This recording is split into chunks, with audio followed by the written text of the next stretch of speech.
Once again, I stand in a city known to most. A city that willed itself into existence. Can you tell me another place you've been where from the comforts of your balcony, you see the 3 top landmarks in the world?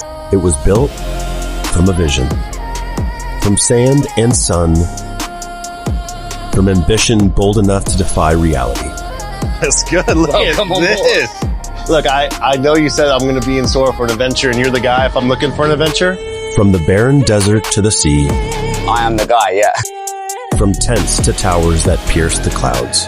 Okay, see, I was hoping to see some luxury, and this is exactly what I was hoping for. So we're on the 63rd floor. Yep. Light and innovation. Dubai didn't wait for the world to believe in it. It built itself through vision.